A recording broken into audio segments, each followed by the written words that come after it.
అదేంటంటే ఒక మహనీయుడి బర్త్డే ఈరోజు. ఒక రక్తపు బొట్టుడు ఇవ్వండి, నేను మీకు స్వాతంత్రాన్ని ఇస్తానన్నాడు. బ్రిటిష్ వారికి ఆల్మోస్ట్ ఇది పోయించినంత పని చేశాడు ఆయన. ఆ మహనీయుడే ది గ్రేట్ నేతాజీ సుభాష్ చంద్రబోస్. ఆయన జన్మదినం జనవరి 23. బట్ ఏ ప్రభుత్వాలు పట్టించుకున్నాయో లేదో తెలియదు. ఇప్పటికీ ఆయన మరణం అనేది నిజంగా మరణించాడా, ఆ ఫ్లైట్ యాక్సిడెంట్లో చనిపోయారా, సింగపూర్ సంబంధించిన ఫ్లైట్ యాక్సిడెంట్లో, లేదంటే కనుమరుగైపోయాడా, తలదాచుకున్నాడా, లేదంటే భారతదేశంలో అప్పటి రాజకీయ పరిస్థితుల నేపథ్యంలో మారువేషంలో కాశీలో ఒక సాధువులా తిరిగాడనే కొన్ని వార్తలు కూడా ప్రచారంలో ఉన్నాయి. ఏది ఏమైనా నేతాజీ సుభాష్ చంద్రబోస్ గురించి మన ఏటీ పల్స్ ఒక్కసారిగా స్మరించుకుంటుంది ఆ మహనీయుడిని. ఎందుకంటే ఆజాద్ హింద్ ఫౌజ్ అంటే ఎంతటి మహత్తరమైన ఒక దళం ఏర్పాటు చేశాడంటే, దళపతి ఆయన నిజంగా ఎంత గొప్ప దళపతి అంటే, ఆయన కోసం అహర్నిశలు శ్రమించి చాలామంది అసూలు బాశారు. మహిళలు సైతం కట్టుకున్న భర్తని, కడుపును పుట్టే పిల్లలను కూడా చెప్పకుండా ఆ మహనీయుడికి గూఢచారులుగా పనిచేసిన మహిళలు కూడా ఉన్నారు. అది తర్వాత చాలా సందర్భాల్లో ఇప్పుడు సోషల్ మీడియా వేదికగా ఆర్టికల్స్ వస్తూనే ఉన్నాయి. వాళ్ళకి రొమ్ము కోసేస్తున్నా కూడా ఆ మహనీయుడు ఎక్కడుంటాడు ఏంటని చెప్పలేదంట. అంతటి దేశభక్తి, అంతటి నిజంగా ఆ త్యాగదనుల పేర్లు ఎక్కడికి రావట్లే, చరిత్ర పుటల్లో కప్పేశారు.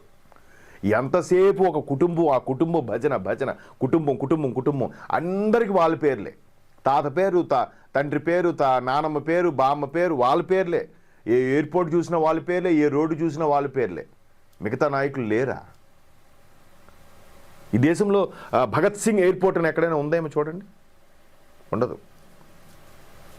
ఎంతసేపు వీళ్ళే ఆ భజన అంటే ఆ నెక్స్ట్ వచ్చే పార్టీ నాయకులు కూడా జించికి భజన చేసుకొని వాళ్ళ పేర్లు పెడితే మాకు పార్టీలో మంచి సముచిత స్థానం వస్తుందని వాళ్ళ పేర్లే పెట్టడం. లక్కీగా ఆయన వెస్ట్ బెంగాల్ చెందిన వ్యక్తి కాబట్టి నేతాజీ సుభాష్ చంద్రబోస్ కోల్కతాకైనా ఎయిర్పోర్ట్ పేరు పెట్టారేమో. వాస్తవానికి ఆయన తల్లి ఒరిస్సా కటక్ చెందిన ఆవిడ, కటక్లో పుట్టాడు ఆయన. పుట్టడం తండ్రి వెస్ట్ బెంగాలీయుడు. అంటే సుభాష్ చంద్రబోస్ ఆ పేరు వినగానే ఒక వైబ్రేషన్ వస్తుంది.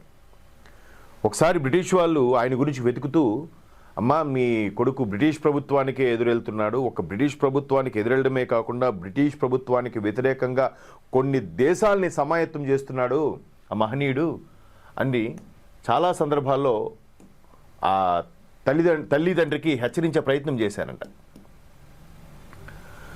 ఆ హెచ్చరించే ప్రయత్నం చేస్తే ఆ తల్లి అన్న మాట ఏదో తెలుసా అండి? ఆ మహనీయుడు అరుదుగా ఉండే ఫోటోలు ఇవి. ఆ మహనీయుడి కోసం ఆ తల్లి అన్న మాట ఏంటో తెలుసా? నేను ఎనమండుగురు కూడా ఆల్మోస్ట్ 8 మందో 9 మందో 8 పిల్లల్ని కన్నాను. వాడు పోతే వాడు దేశాని కోసం అసూలు బాసాడు అనుకుంటాను, భరతమాత కోసం ప్రాణాలు వదిలేని గర్వపడతాను, ఇంకా నాకు 8 మంది ఉన్నారులే అందంట. షాక్ అయిపోయారు. ఎంతమంది నిజంగా వీరమాతలు, అటువంటి గొప్ప మహనీయులు కన్నా వీరమాతలు ఎంతోమంది భరతమాతలు. సో ఇట్లాంటి చాలా ఎగ్జామ్స్ ఉన్నాయి. సుభాష్ చంద్రబోస్ గురించి మాట్లాడాలంటే మనకు ఒక రోజు ఒక పూట సరిపోదు. ఒకసారి అడాల్ఫ్ హిట్లర్ని, జర్మనీ నియంతని కలవడానికి సుభాష్ చంద్రబోస్ గారు ఒక అపాయింట్మెంట్ తీసుకుని వెళ్ళారట. అంటే మీ అందరికీ తెలిసిందే, మరొకసారి మన ఏటీ పల్స్ ద్వారా ఇది షేర్ చేసుకునే ప్రయత్నం చేస్తున్నాను. వెళ్తే అప్పటి నుంచే అడాల్ఫ్ హిట్లర్ ఎంత గొప్ప నియంత అంటే, చాలా ఆయన ఒక నాజీ పార్టీ పెట్టాడు. దానికి ఒక సింబల్ కూడా స్వస్తికం. మన విఘ్నేశ్వరుడికి పెట్టినప్పుడు ఇరువైపులా పెడతారు చూసారా, స్వస్తికం సింబల్. ఆ స్వస్తికం సింబల్తోనే ఆయన పార్టీని స్థాపించుకున్నాడు. ఆయన ఒక చరిత్ర ఉంది, అది భారతదేశం మీద ఆయనకి ఎప్పుడో ఒక తెలియని మక్కువ అది ఉండేదట. హిట్లర్ అంత దుర్మార్గుడు కూడా. అయితే ఆయన భారతదేశంలో ఏదో పవర్ ఉంది, అక్కడ ఏంటి ఆ హిమాలయాల్లో ఏంటి వెతకాలి చేయాలని ఒక టీంను కూడా పంపించాడని కూడా ఒక కథలుగా ఉన్నాయి. అయితే అటువంటి అడాల్ఫ్ హిట్లర్ని కలవడానికి, ఈయన భారతదేశం మీద దండయాత్ర చేయడానికి నేతాజీ ఆయన కలవడానికి వెళ్ళేటప్పుడు ఆయన ఇంకా బయటికి రాలేదట, కూర్చున్నాడంట. సో ఆయన ఎదురుగా ఒకసారి ఆల్రెడీ హిట్లర్ వెళ్ళి ఇలా చూసుకుంటూ వెళ్ళాడంట. ఈయన చూసి నవ్వి ఊరుకున్నాడంట. తర్వాత 2 కనిపించారంట. అంటే హిట్లర్ గారికి డూప్ సేమ్ ఆ స్ట్రక్చరు పర్సనాలిటీతో ఉన్న వాళ్ళని తయారు చేసి పెట్టుకునేవాడంట. అంటే ఒకవేళ అక్కడ దొరికినా ముందు వాళ్ళని పంపించేవాడంట. అంత సామరస్యంగా ఉంటే అప్పుడు ఈయన రియల్ అడాల్ఫ్ హిట్లర్ వెళ్ళేవాడంట. సో అట్లాంటి పరిస్థితుల్లో ఒకసారి అలాగే కూర్చుద్దరు మూడు కనబడిన నేతాజీ స్పందించలేదంట.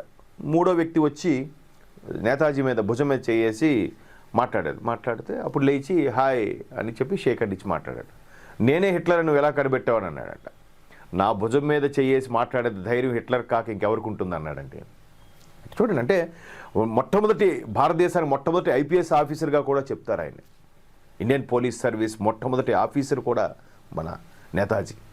అంటే దేశం కోసం ఇలా కాదు, వాళ్ళని భయపడితేనే ఒక చెంప చూపిస్తే రెండో చెంప చూపించడం కాదు, ఒక చెంప చూపిస్తే రెండు చెంపలు వాయించాలి అనే నినాదంతో ముందుకెళ్ళిన వ్యక్తి అటు Singapore, Malaysia, European countries, Germany అందరినీ కూడా సమాయత్తం చేసి బ్రిటిష్ మీదకి అటాక్ చేసి ప్రెజర్ చేస్తే 1945 రెండో ప్రపంచ యుద్ధం టైంలో ఆల్మోస్ట్ ఆల్ బ్రిటిష్ వాళ్ళకి ఇది పక్కలో బల్యంలా తయారయ్యాడు.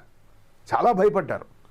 మేబీ అది కూడా ఒక రీజన్ 47లో స్వతంత్రం రావడానికి కూడా. అప్పటికి ముందే వచ్చేసి ఉండేది. కొన్ని మన రాజకీయాలు తెలిసిందేగా, ఇంకొంచెం డ్రాగ్, ఎవడికో పేరు వచ్చేయడం ఎందుకు, మనకు పేరు రావాలంటే ఇంకొద్ది రోజులు ఆగుదాం అని చాలా చేశారు. బట్ ఆయన ఇప్పటికీ భారత ప్రభుత్వానికి ఒక బాధ్యత అయితే మిగిలిపోయింది. అంటే 2000 సంవత్సరంలో 2001 సరిగ్గా నాకు గుర్తులేదు, కానీ ఆ టైంలో అప్పటి ప్రభుత్వం మేబీ వాజ్పేయి గారి ప్రభుత్వం అనుకుంటా, 99 ఆ టైంలో అనుకుంటా, ఆయనకి స్మరించుకుంటూ ఆ సంవత్సరం నేషనల్ హాలిడే ప్రకటించింది భారత ప్రభుత్వం. ఎవరెవరి కోసమో నేషనల్ హాలిడేలు అది ఇది మిగతా, నేను వాళ్ళు తక్కువ చేయను. ఇటువంటి వ్యక్తిని, అంటే అరుదుగా ఉండే వ్యక్తిని, భారత జాతీయ కాంగ్రెస్ ఉద్యమం స్టార్ట్ అయినప్పుడు ముంబైలో సమావేశాలు జరుగుతుంటే వరుసగా 2 సార్లు ఏకగ్రీవ ఎన్నికైన ఏకైక నేతాజీ సుభాష్ చంద్రబోస్ భారత జాతీయ కాంగ్రెస్కి.